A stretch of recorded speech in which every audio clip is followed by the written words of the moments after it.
Welcome to today's Elephant in the Room, and we have a special guest with us today, Jorge Cancinos.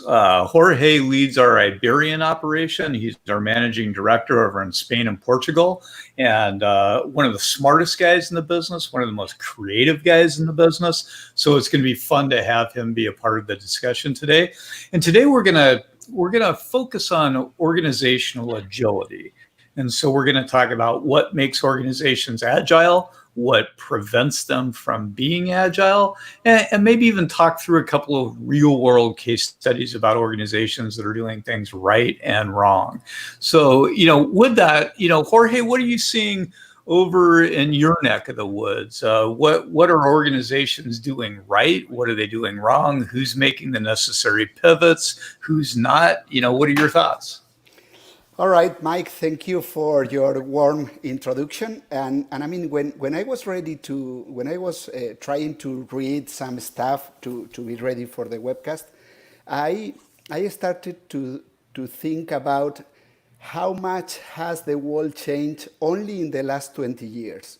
I mean, we could be saying that the last century, at the end of the last century, most of the companies were competing in traditional industries where the changes were slow. I mean, you could have the privilege to do a strategic planning for 5 years and things were not going to change that much. And then suddenly we had the crisis of the beginning of year 2000 with the dot-com crisis. And we started to talk about the VUCA environment, about the volatility, the uncertainty, the complexity, and the ambiguity of businesses. And then that was only the start. Then we started to talk about the gig society, when everybody was going to be hired by a project instead of with a contract for more or less an undetermined number of years. And then only a few years later, we have the Lehman Brothers crisis. And now we're starting to talk about the new normal world, because now it was going to be more VUCA than ever before, but the new technologies were more disruptive, they were more scalable, they were more robust, and they were cheaper. And therefore, all the businesses, they were adapting all these disruptive technologies.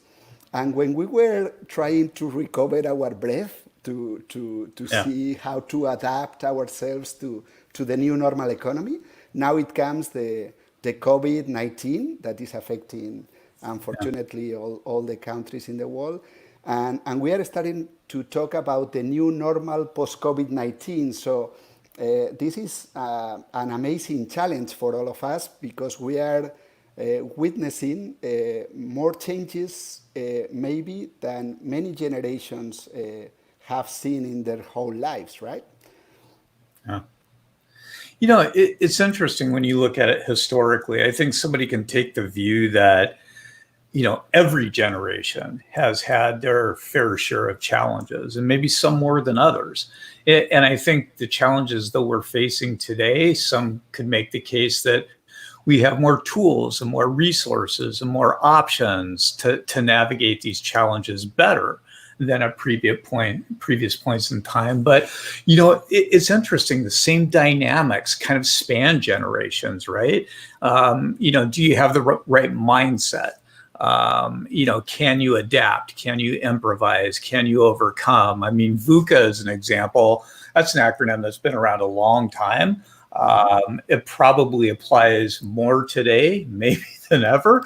But just adopting to that mindset, right? Do you think we're doing better or worse as a general population? I mean, what's your sense of things? Are you talking to me? I can kind of take Open it this up. one. I think it depends on what filter we applied, because I think it's very easy for me to find the negative on anything or the positive on anything. And by default, I think right now in this day and age, especially in America, we tend to put a magnifying glass on the negative of everything that's going on. But I think it's also good to take a moment. And I know Jorge mentioned the word traditional.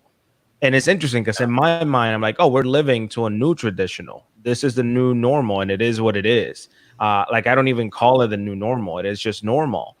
We live in a world where everything's fast paced, quickly changing, quickly evolving. And right now, even as individuals, I'm not even going to say as a company, we need to be able to be agile and quick when shifting and to new things and being open to new things. So from that aspect, I think we're doing pretty well.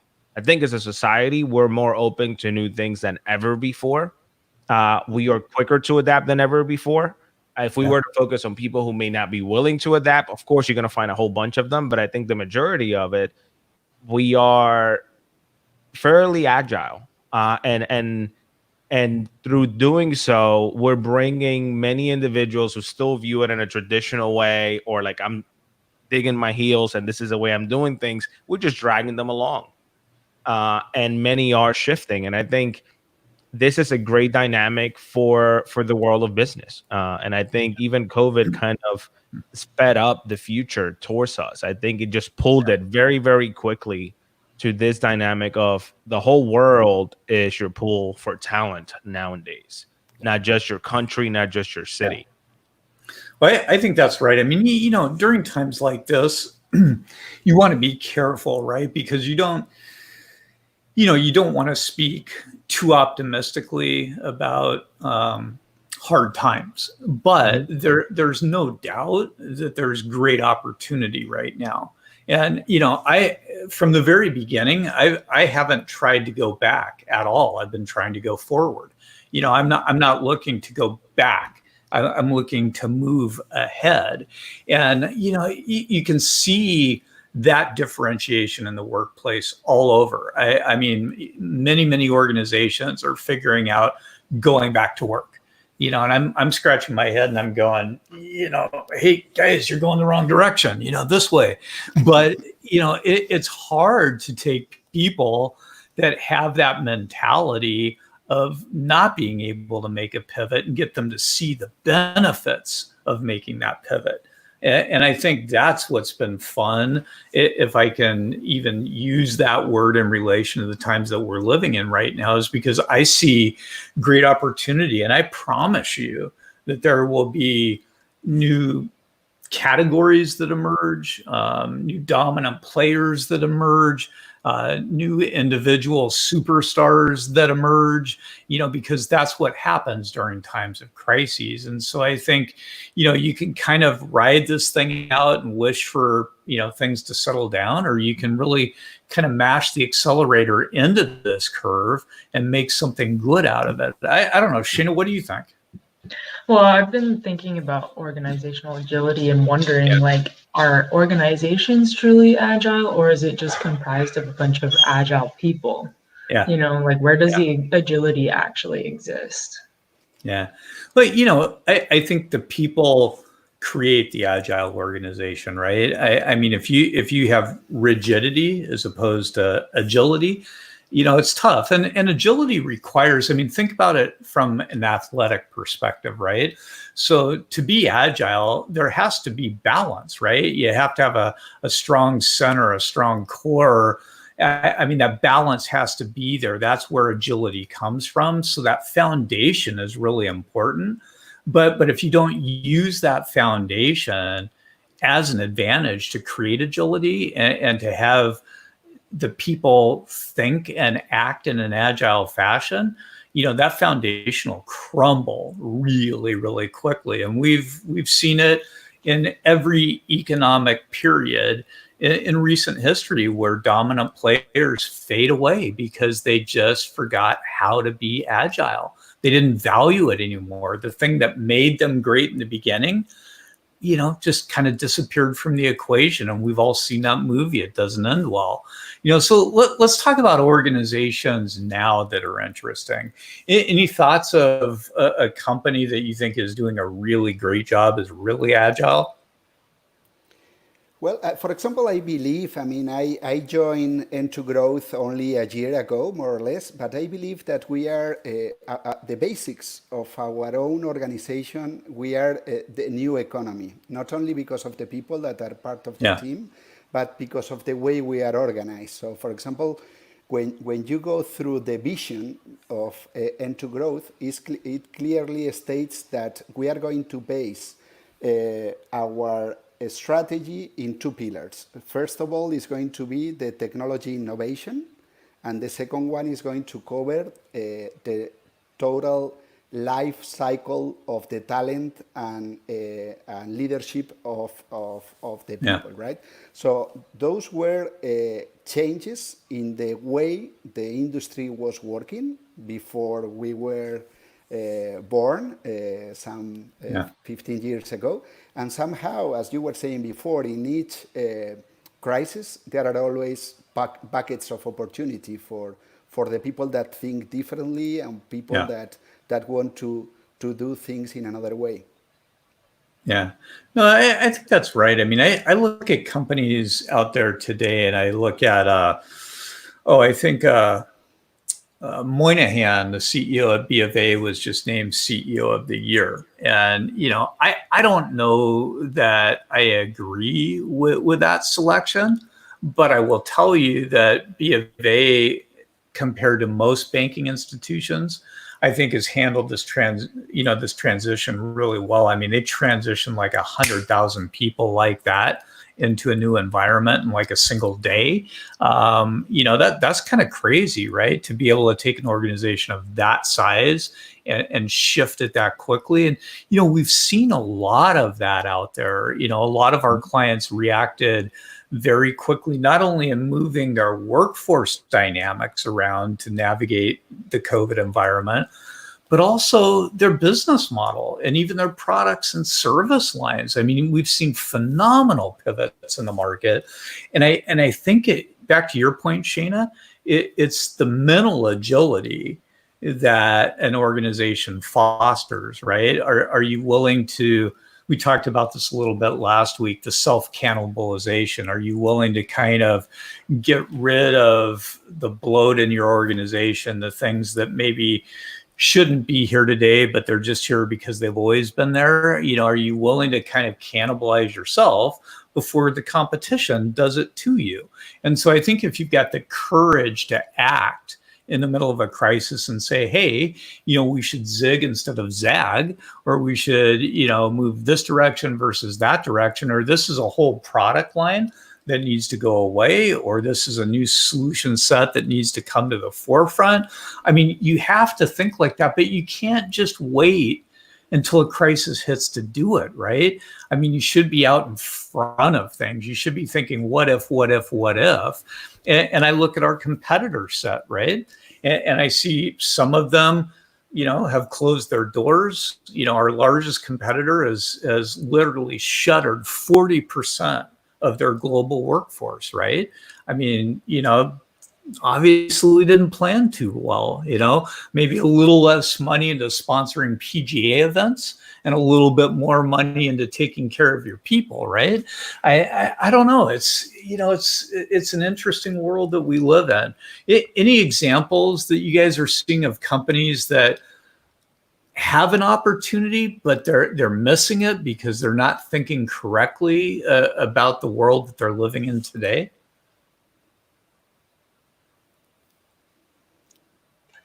I mean, on a small scale, I think that like the food scene here in LA, food is really big to me, but like the restaurant owners and people in the food industry are trying to pivot. They're thinking about a world post-COVID or COVID extended, I guess, because it's like, when is this going to end? When is this going to change?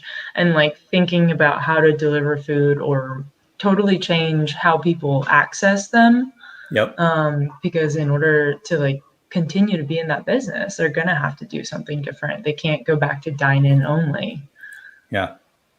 No, it's hard. I was looking, California closed down again yesterday, right?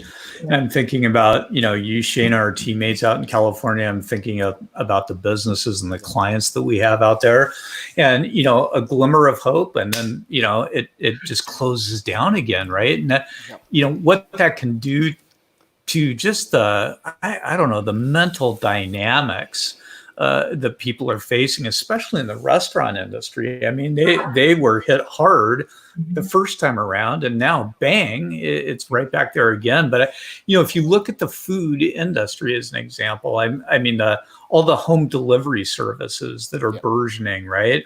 The pre-prepared meals sent to your door, and the amount of those available, right? The diversity of the options that are now available, the quality that now exists. I mean, you can literally have a gourmet meal sent to you pre-prepared, or you can have the ingredients sent to you that you prepare, but you can have a great experience right in your house. And, that industry is just going right through the roof right now. So, I don't know if we're all gonna, eat out of home delivery services forever. I hope not.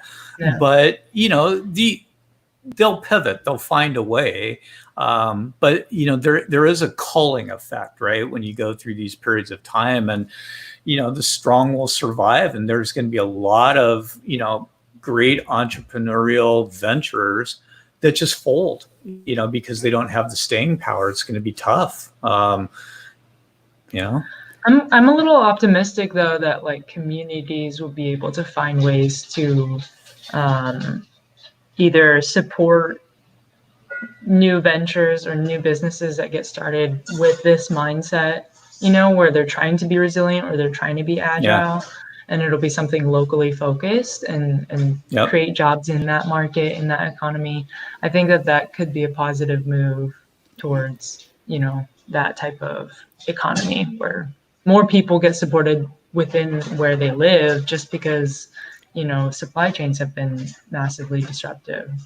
Yeah. I think before we talk about preempting the changes, right? So, for example, I believe that there is another very good example, and it is called Globo. Globo is a unicorn in the .com companies that deliver at home. But at the beginning, they were foreseeing that, they were preempting that with the former crisis, with the Lehman Brothers crisis, people were staying more at home because they have less disposable income. So they started to deliver at home the food that normally didn't have a delivery service. So that was an innovation. But the second one they introduced to their business model was we will deliver to your home everything that fits within the box, right? So they deliver it by a bike. And for example, you can order a medicine, or you can order anything that has a suitable size. And these guys are doing pretty well. I mean, they even adapted to delivery in the big cities in Europe. So they do it by bicycle sometimes, or, I mean, if they are outside, they can do it by bike or by car. But I mean, it's a very good example of preempting the changes and adapting continuously to the different needs of the consumer. So a very good example. Yeah, it's interesting when I look at businesses out there and I look at how they were operating pre-COVID and how they're operating now, right?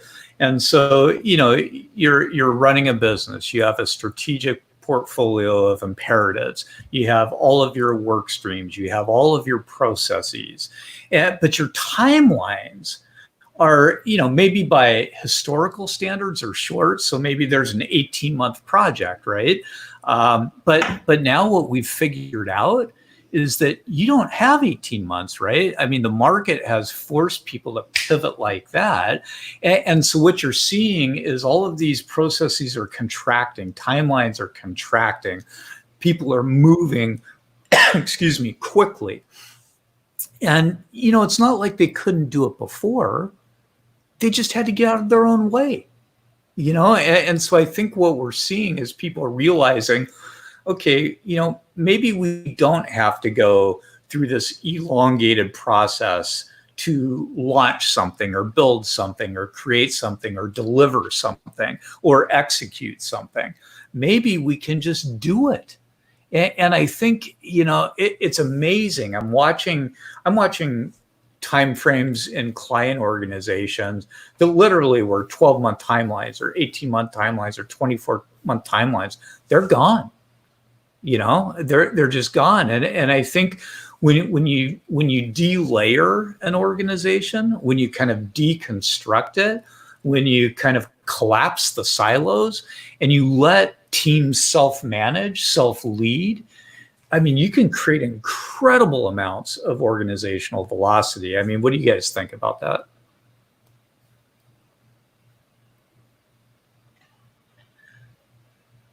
So I'm trying to articulate that one because I agree, and I think what I've seen happening is that companies that were willing to almost decentralize and get out of their own way and allow for like micro organizations to take place under the same umbrella are the ones that are flourishing nowadays. And I'm thinking of some of probably some of the bigger names that a decade ago didn't even exist. Like Uber just recently committing to purchasing Postmates, a delivering service, especially for cities like the one I'm in, Philadelphia. And these types of services have allowed for individuals to create like a micro organization under the umbrella. I'll give you Amazon as an example. Like there are many people now that buy like a delivery route and they have a company of 40, 50 trucks that is running independently of Amazon, but under the infrastructure of Amazon. So it's kind of like by decentralizing some of the work, they allow each individual community per se or organization to run based on the needs of that location.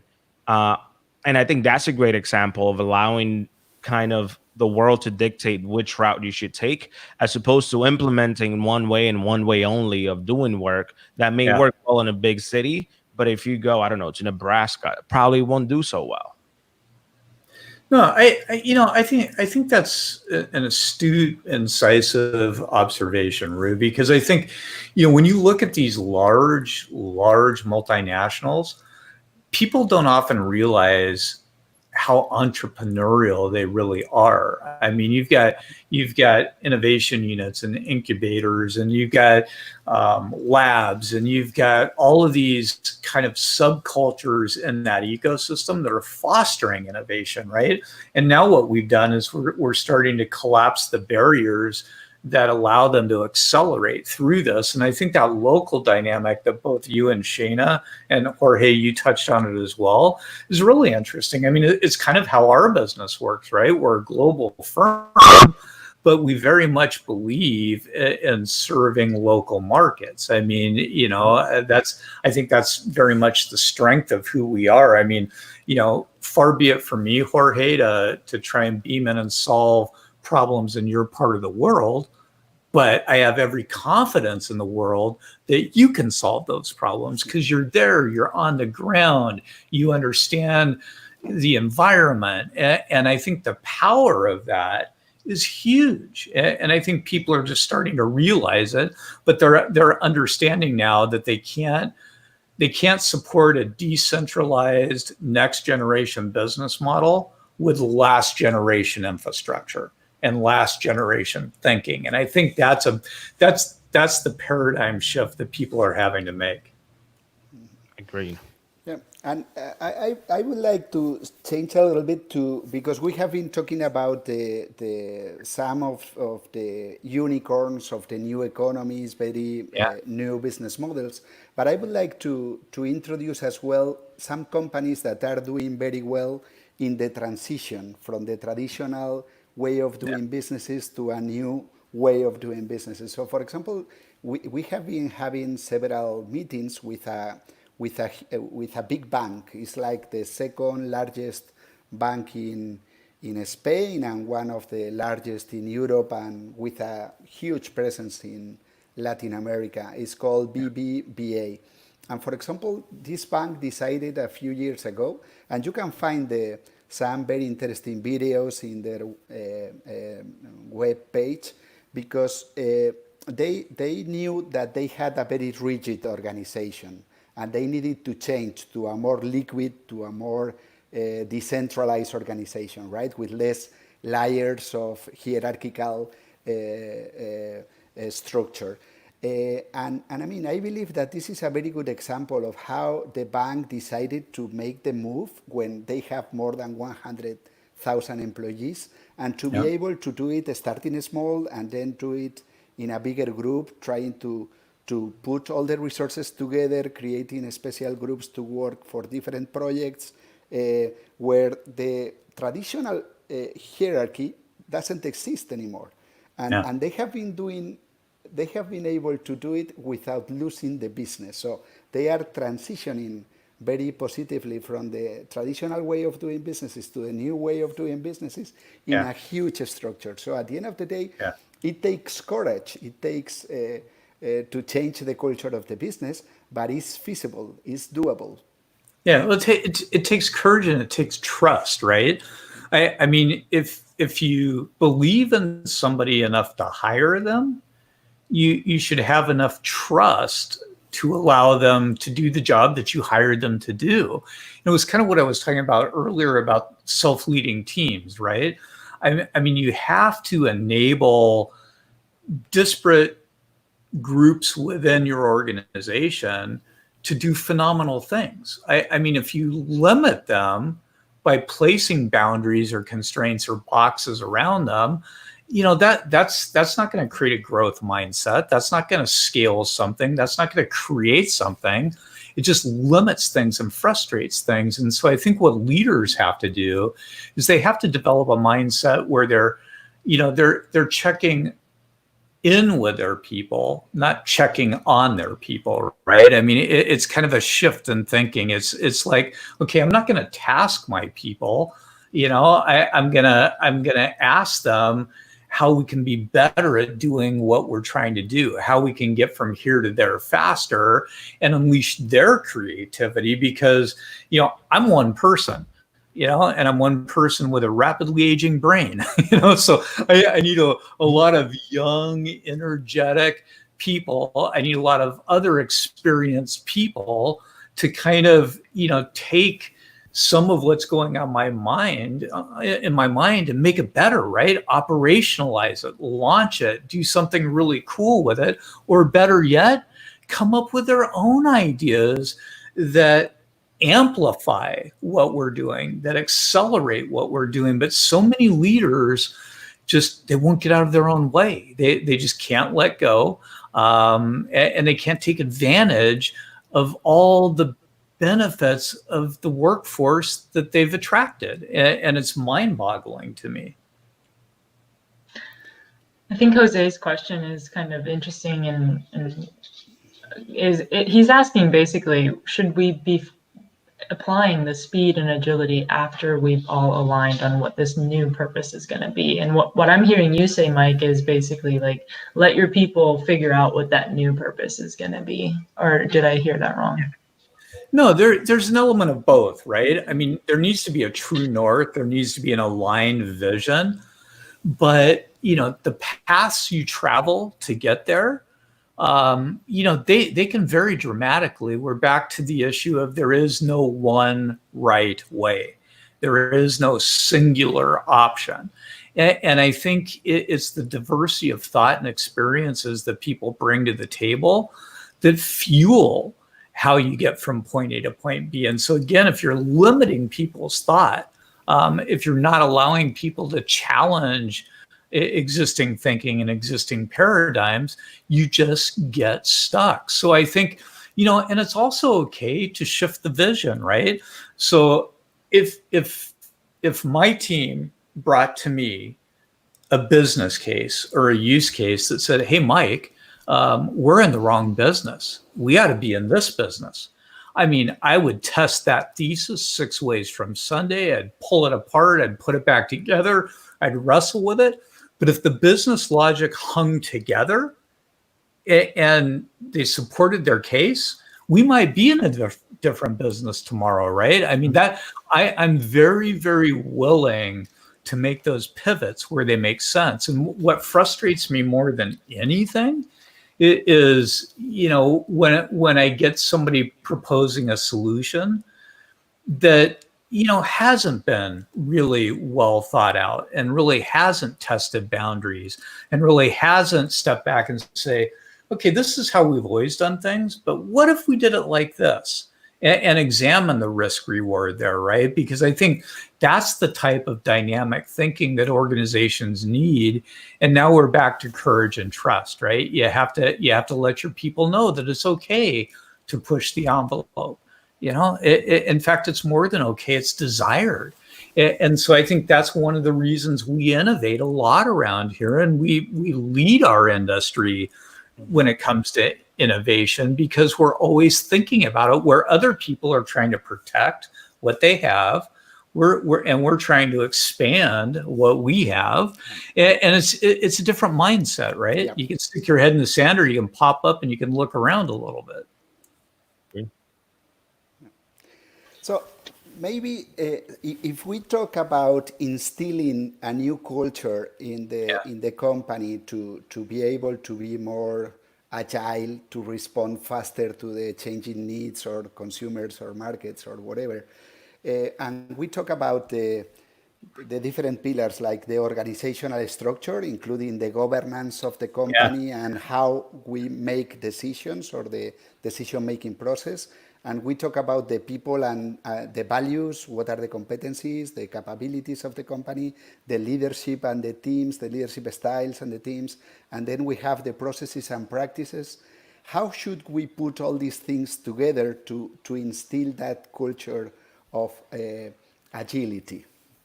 Yeah, it's a great question. I think, there are different approaches there too, right? But I think organizational design, the organizational construct is really interesting. And so if you create the old hierarchical kind of a structure, where there, very narrow lanes, lots of silos, it becomes almost impossible to be agile. And if you look at the way traditional corporations are built, they're built just like that, right? They're built on an org design that, most organizations are highly matrixed, right? And the matrix was created. I think Jack Welch, at GE is largely credited for, that organizational construct. But they were one of the first organizations to shutter that a couple of years ago, right? They started trying to unwind the matrix because they figured out that it had some real problems. It had lots of, it was great for its time, but as time advances, your organizational construct has to advance. So the goal for an organization today is to think open source, right? Not proprietary.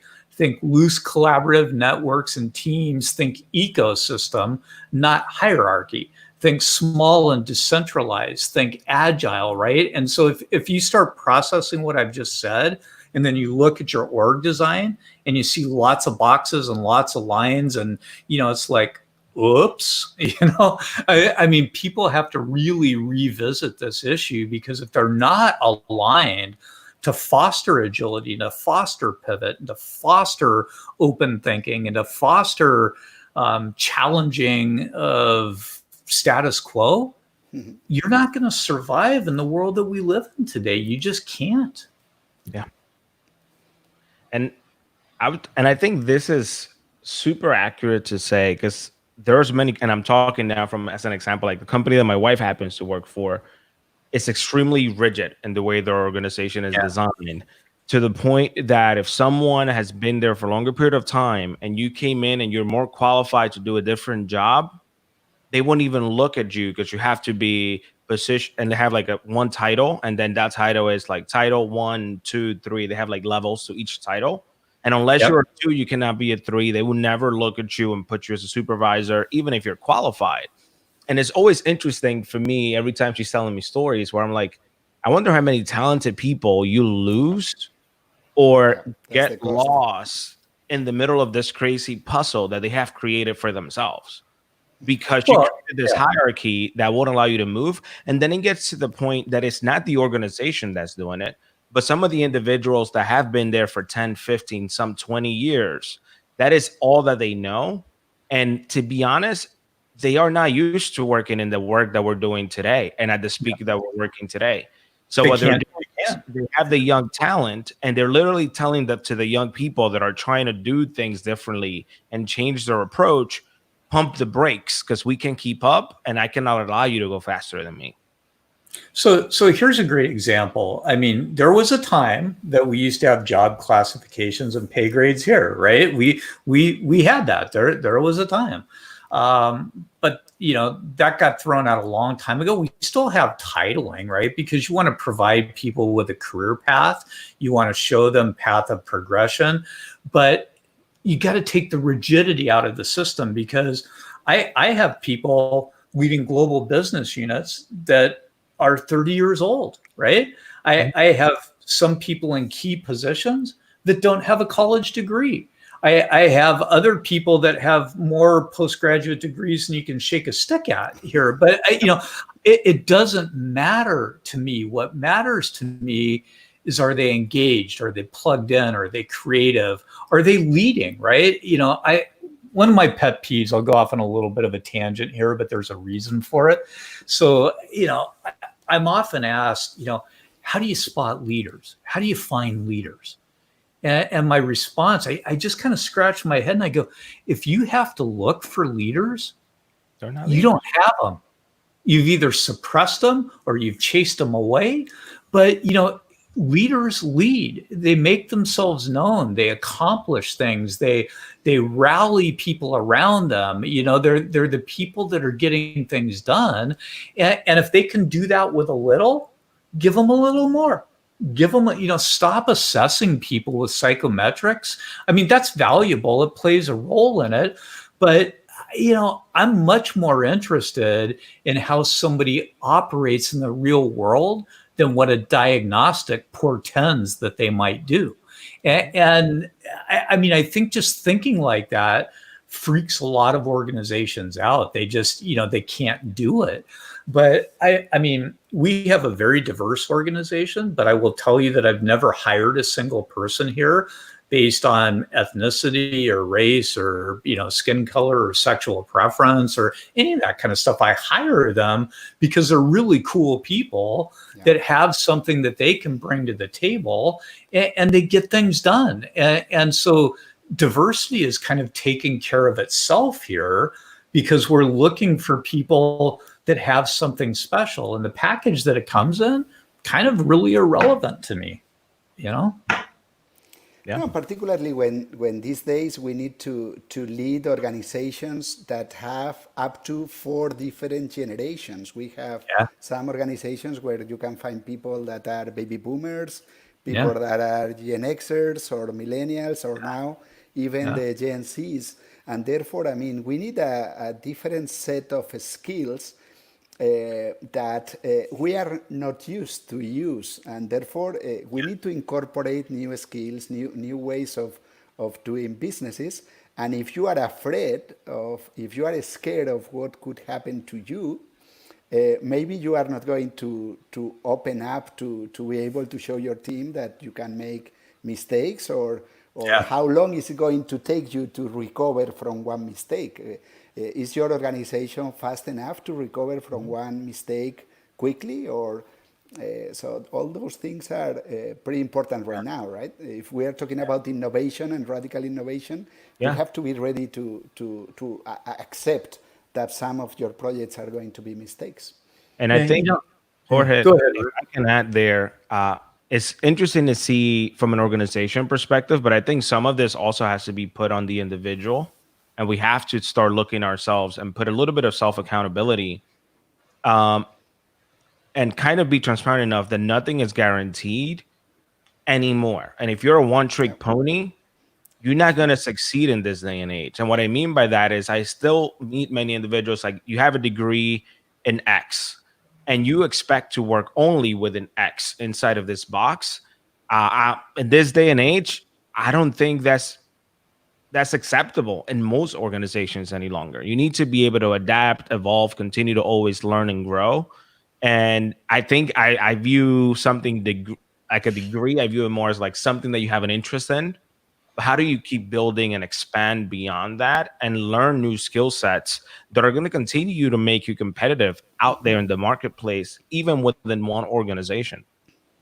Yeah, no, great points. I think one of the things that you touched on is just kind of best practices thinking versus next practices thinking, right? Don't bring to me something and say, hey, this is what our competition does, or this is how it's always been done, or this is what the market says is the right way to do things. Bring me the next way to do things, right? I think that's the key. And I think, Rue, you made a really good point about kind of being self-interested versus being team focused. And I think that's critical, because if you're just trying, if you're one of 300,000 people that work for a global multinational and you're buried deep in that corporation, there's a very high probability that you can hide out and just kind of coast. You can get lost in plain sight, and you can stay there for a long period of time and really do nothing, contribute nothing, be a part of nothing, but you can remain until somebody figures out what's going on. But, if you're in an organization that values contribution and values engagement and values creativity and encourages those types of things, it becomes very hard to hide out. It becomes very hard to be self-interested, because if you're not engaging and being part of a productive team, the spotlight's going to hit you square in the face, and you're going to be in trouble. So I think, to your point, be involved with the team, be engaged, look to push boundaries. And if the organization pushes back on you, maybe it's not the right organization.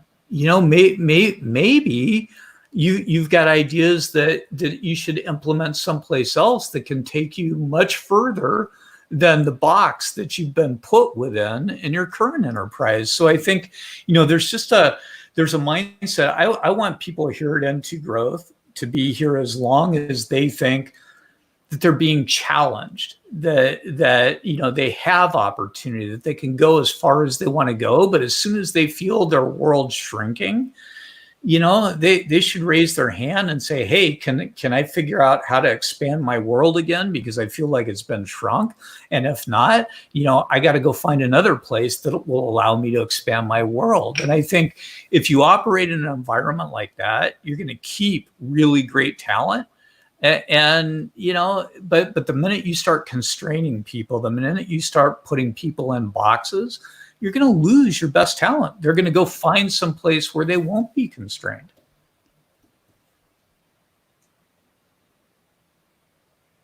Shana, you've been pretty quiet. I see ideas bubbling. Yeah, I don't want to be really pessimistic about this, because I am naturally an optimist, but I've been thinking this whole time, about, giving people the room and time and space to be this creative, to be this courageous or innovative. But it feels like a lot of the time, if you can't draw a line to revenue you're generating or money you're actually bringing in, then the business logic or the business justification for this can get really hard to define. So how do you make the argument, I guess, for this when you really don't know? Like Jorge was saying, you really don't know if this is going to work. This might be a mistake. Yeah. But, mistakes happen. I'm living proof of that. I've got a large wake of mistakes, trailing me out there. But I think, if you don't have failures, if you don't have mistakes, if you don't have things that you can look at that haven't gone well, you haven't really pushed. You haven't really tried. You haven't really tried to take something to a next level. And so you look at anybody that's accomplished anything of significance, and there's lots of mistakes and failures in that path. And so I think you have to encourage your team. I don't like to see failure, but I'm more than willing to risk failure. Right. And so my goal isn't to say, hey, everybody go fail and fail fast and fail forward and fail often. No, but am I willing to risk those types of endeavors, within a calculus set that I'm comfortable with? Absolutely. I'm not only willing to risk it, I'll encourage it. I was in a meeting yesterday where, we were talking about spending in an area that we haven't previously made investments into. And I'm like, well, maybe the time's right. Maybe we need to right now, while everybody else is pulling back and sitting on the sidelines, maybe we need to go hard and go fast, right? And so, there was a robust discussion about do we now, do we later, do we phase it? And at the end of the discussion is we're in and we're going to go. And how will it end? Don't know. We'll find out. But we're going to find out, right? And I would say, Shayna, something to also keep in mind, and this is almost to the individual, is because I can see the mentality of like, how is this going to lead to revenue, and what is going to be the net positive for the organization so that I get support. Something that has worked for me also is that, like, if I don't see a path directly to leading to revenue, I can also think, how do I reduce cost by evolving a new procedure or something new? And that can sometimes be just as effective to count as a win for the company. If you're saving money, it's necessarily making money, but that is resources that can then be put maybe into the discussion that was taking place yesterday, for example. So that's another way of viewing it also. I mean, go ahead, Jorge. I believe that with the latest comments that you made, it's relevant to talk about the entrepreneurial spirit, because when you talk to these people that are launching new companies and from scratch startups, and I mean, they are believers. They seriously believe in the idea that they are pursuing. Obviously, maybe during the course of the business, they are going to introduce some changes, but they have the motivation, the engagement, the courage to pursue an idea that is going to lead the rest of the organization towards a dream. I mean, who could think that Tesla was going to be the highest value car corporation so fast? Or who could be thinking that Amazon was going to become what it is today? Because they are believers. They have that entrepreneurial spirit, that courage to pursue a dream, right? Yeah. Well, I think if you don't bake that into your organization, regardless of size or scale, there's going to be rough waters ahead. And I think, I often look at, a lot of our clients and very old businesses, right? They've been around 50 years or 100 years or 200 years. I mean, one of our clients, I'll give you a great example. One of our clients is Union Pacific Railroad, right? Not every day you have a company founded by Abraham Lincoln, right? That's a client of yours. Okay. So this company has been around a long, long time. They are one of the most innovative, high-tech, forward-leaning companies that I've seen anywhere. I remember the first time I went out to their corporate headquarters, I kind of had a picture in my head, right? And I walked in, it's like, oh, wow. You could feel the energy, right? I didn't walk through the door and think, okay, rigor mortis is already set in. I walked through the door and I was like completely inspired by what I saw. And then as I got to speak with the executives there, I mean, they don't view themselves as a railroad.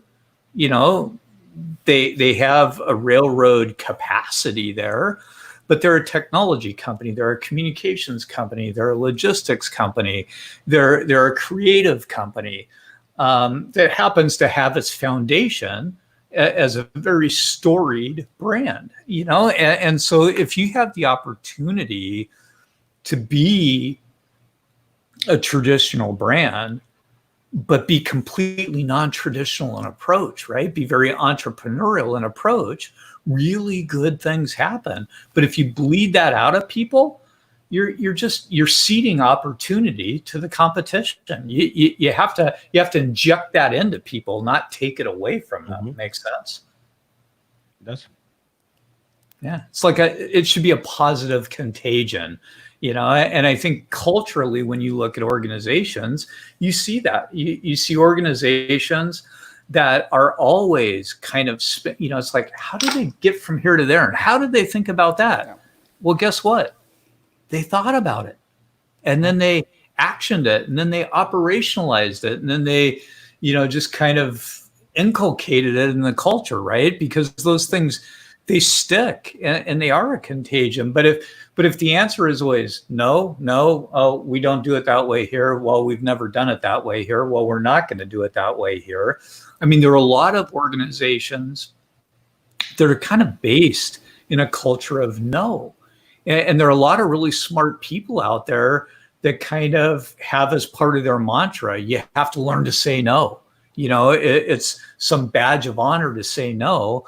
I mean, I'm kind of like, teach people how to get a yes. That's your job as a leader, right? It's not to tell them no. It's to say, well, hey, I'm curious, how did you arrive at that? And what steps did you take to reach those conclusions? And did you think about this? And have you thought about that? And what if you were to go back to the drawing board and bake some of these things in? How would it look? Who else did you talk to about this, right? You're teaching them how to get to a yes. You're not just taking an idea and blowing it out of the air, because you tell people no long enough, and guess what happens?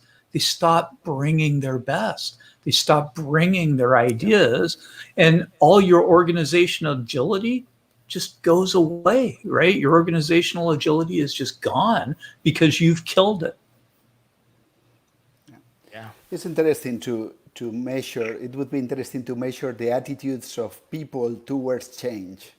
I mean, what is the attitude of your people within the organization towards change? Only that question. Yeah. That is a really interesting question, because I think there's a lot of people who think that they're open to it, but then when they experience it, react differently than they expected, because it's really easy to say, oh, change is good, like, let's be agile, but to actually put in the work to do that is totally different. Yeah, and the hard part for me, like, I love change. In fact, probably too much. I feel like if I'm not changing, I'm dying, right? I feel like if I'm not growing, I'm falling behind. So, I am not adverse to change. I am not adverse to risk. But the part of the process that I struggle with is the process. I like to see things happen quickly, right? I want to move them fast. And a lot of times, very smart people have to come alongside me and say, hey, Mike, just relax. We'll get there. Just give us a little bit of time. Give us a little bit of space. And I have to go back to my office and my whiteboard and draw up, because I'm not patient. And so I think, being open to change is one thing, but you have to have enough patience to let it grow and stick, because it's not going to happen overnight. And so I know I probably drive all three of you nuts, because I like to see things happen really, really quickly. And you're all like, Mike, we're going to get there, and we're going to get there faster than anybody else. And we're going to get there better. But you got to leave us alone for a little bit. And so that's my struggle, right?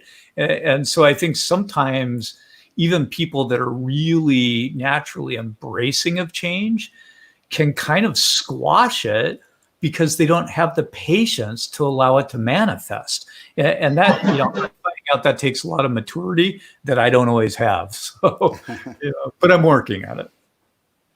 You're not the only one, Mike. I think I relate to that as well. I think the thing that I struggle with the most is also the process. But yeah, I mean, I think that, like, being agile is, in my mind, very much being resilient.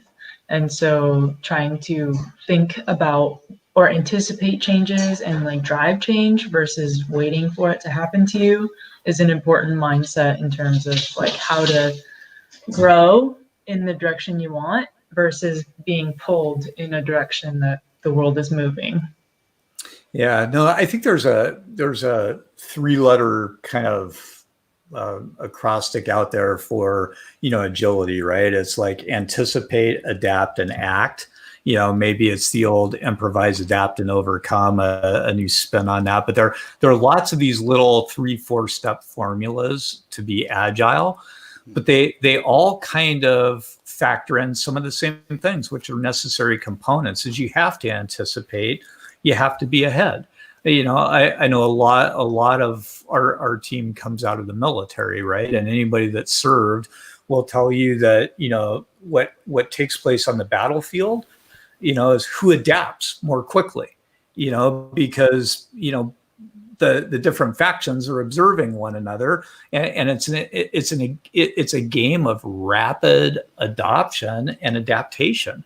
And so in business, it's very much the same thing. You have to be able to adapt faster, adopt more quickly, operationalize more efficiently. And that takes, that resilience. It takes that creativity. It takes that courage. So, I don't think there's a one size fits all formula to do this. But there is the challenge organizationally. If the people that are in senior leadership aren't instilling that type of latitude to their team to allow them to do the things that we've talked about doing, they're going to struggle. So anytime, Rue, when you were talking about your wife's company and, how they're kind of racked and stacked and slotted, and, their best talent is already gone or is in the process of leaving, and they probably don't even know it yet. And that's a sad, sad thing. Yeah, it is. And it's always interesting to see that they're comfortable finding, I don't even know what's the right terminology. I don't want to call them robots, but there are individuals that feel comfortable with a lot of structure. Tell me to do A and I'll do A. I will never touch B because I'm told to not even look in that direction. And you will find a lot of that. But has their business model evolved much over the past decade? I'll be willing to say that it hasn't. Yeah, I mean, it's even on the technology side, right? I mean, even in areas where, people are very much a specialist as opposed to a generalist, I'm much more inclined to lead towards the generalist, because if I've got a bunch of people in my tech group that only think one way because they're comfortable in one platform or one environment, or, the technology stack that they worked in looks a certain way, you're already doomed, because they've just ruled out by exclusion so many other options, so many other avenues, and they don't even think about the whole constellation of things because they're running down this track. Mm-hmm. And I think that's a really dangerous thing to do. But, Jorge, what do you think?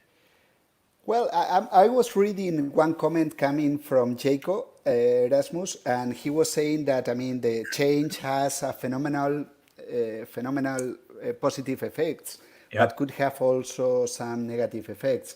And what I would introduce into this conversation would be that somehow I believe that organizational agility in well-established companies could be found in the right balance between the flexibility we need to adapt to all these changes and to protect the core.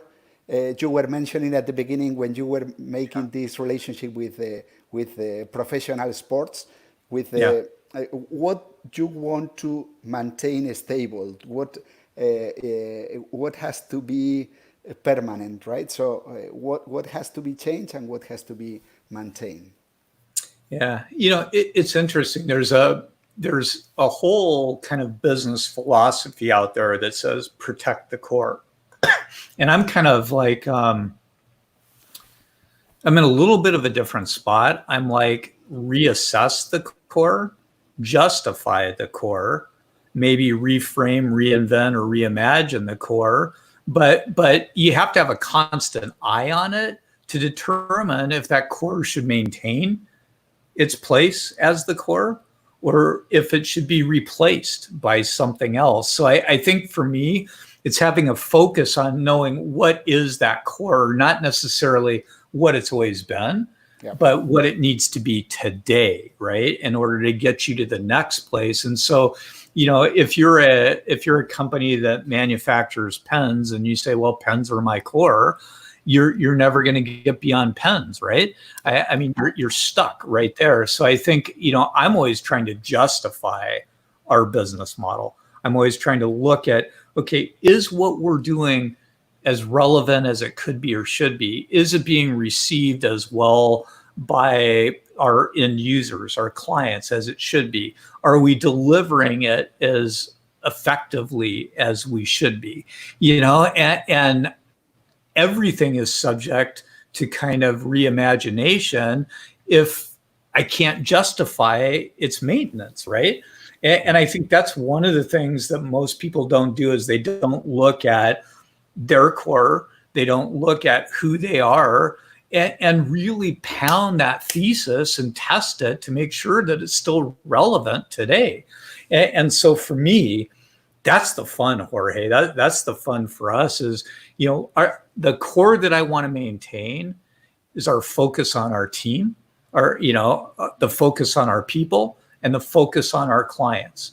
Everything else is fair game. That's kind of where my head is. I'm going to pay attention to our clients. I'm going to pay attention to our team. Everything else, hey, it's open season.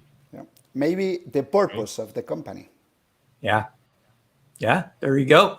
I mean, we talk about that a lot, right? I mean, because honestly, we want to do more than sell services. We want, don't sell, help, right? We want to add value. We want to unlock value. And so the purpose is really important. The purpose of our people, the purpose of our clients, the purpose of the broader world around us. And if you don't factor that into your business, the external world sees that and reacts very adversely to it. So this stuff isn't easy. Well, maybe it's easier. Maybe it's not simple, but it's easy, right? I mean, if you focus on the right things, you can get to the right places. Hey, with that, we're at the top of the hour. This has been fun. We've taken a lot of different directions. Jorge, it was awesome to have you. Great contributions, and we'll see everybody next week. Rue, you want to close us out? Oh, yeah. Thanks, everyone, for watching. Hope you got some insight out of today. These are always fun conversations to have. And if you haven't, please follow us wherever you're watching and share with your network. Thanks, everyone. All right. Thank you.